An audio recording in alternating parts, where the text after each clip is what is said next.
What's going on, guys? So today I want to talk about some questions that have come up since we released the free keto grocery list that we put out last week. A lot of people are asking, why are there vegetables on the menu? Why would you eat vegetables if you're on a ketogenic diet? And my answer is, of course, you're going to eat vegetables. On any diet, you need to eat vegetables. Um, Non-glycemic, non-starchy, fibrous vegetables are a staple of any healthy diet, right? So you need to be eating your greens. You need to be eating things like kale, spinach, broccoli, cauliflower, things like that, because they're loaded with vitamins, loaded with micronutrients that are going to make you healthier, that are going to make your liver healthier, and that are going to make ketosis easier to get into and easier to maintain, because you need a healthy liver if you're going to be able to remain in ketosis. Remember, it's your liver that converts your fat stores into ketones that can be burned to fuel your brain. So this is an extremely important point to emphasize. You will be eating vegetables on a ketogenic diet or any diet that is going to be healthy, right? Now, you're going to ask me, but aren't vegetables carbs? And yes, vegetables contain carbs, but here's the deal. We're not necessarily worried about carbs that come from fiber, because the problem has to do with insulin, right? And if you eat a bunch of spinach or broccoli or cauliflower or even kale, you're not going to be releasing enough insulin to take yourself out of ketosis. Okay, that's another huge thing that I have to emphasize there. These fibrous vegetables are not going to cause insulin spikes. Okay, so the other question I'm getting a lot of is, can you ever eat carbs on a ketogenic diet? And I've discussed this earlier in the week. There's certain types of people who are going to need to eat some carbs. If you are a high school athlete, if you are somebody who's doing MMA or jiu-jitsu, if you are somebody who's extremely active and into endurance sports or doing loads and loads of CrossFit, then you're going to have to eat some carbohydrates. Now, that being said, you're going to have to go through an adaptation phase, a very short adaptation phase where your carbs are going to be a bit lower. Once you are adapted, if you ever read Jeff Volek and Stephen Finney's book, The Art and Science of Low Carbohydrate Performance, they highlight this.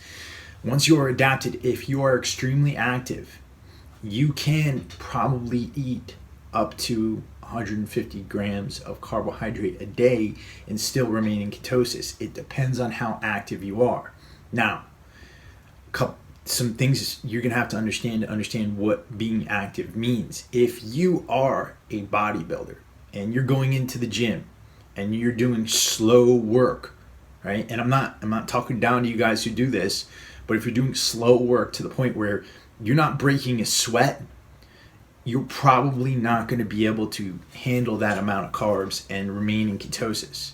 What I would do if I were you, if you wanted to include carbs for certain reasons, on your higher volume, higher activity days, like when you're doing legs or if you're doing like a really gnarly back workout and you're coming out of it and you're trashed, then at some point in the day after your workouts, probably toward the end of the day, then you could eat some carbs. Me, right now, I'm not bodybuilding, I'm doing jiu-jitsu. So what I do is I'll train in the morning in the gym, and then I'll come home, I'll go to work, I'll do all my stuff, and then at night I go to jiu-jitsu, and I don't eat carbs until after jiu-jitsu, right? I'll usually have about 45 to 60 grams of carbohydrate after my jiu-jitsu practice. Now, again, that's because I've done intermittent fasting earlier in the day. I haven't eaten any carbs. I was extremely freaking active, right? And that allows me to recover a bit quicker, to replenish my glycogen, which is what I think carbs should be used for, to replenish glycogen. And it allows me to feel good, right? If you don't have a high level of activity, If you're somebody who is near sedentary and you're just getting into training, everybody should train. I'm not saying you shouldn't train, but if you're just getting into training, then that's somebody who should be looking at just the general ketogenic diet. And these are some of the things that Matt and I parse out in our book and our new course, Warrior Soul Keto Camp. And we're going to be making this accessible this week. If you're interested in that, you can sign up for our free grocery list, our free keto adaptation guide at the link in the description box below. But remember, guys, there's a lot of myths out there about ketogenic dieting. And one of them is that you can't eat vegetables. And another one is that you're not going to be able to ever eat carbohydrates again.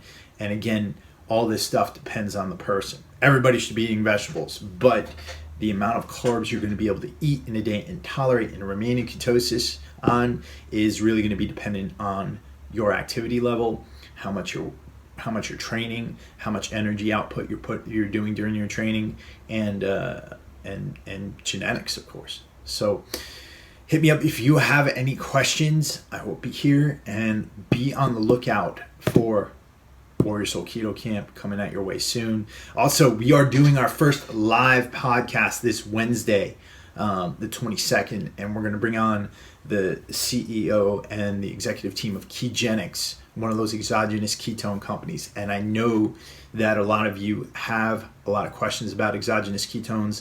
So if you're interested in asking a question during that, sign up for our newsletter, because the people who sign up will get access to our private Facebook group. And that's where we're going to be live broadcasting the podcast. So I'll talk to you guys soon. Peace.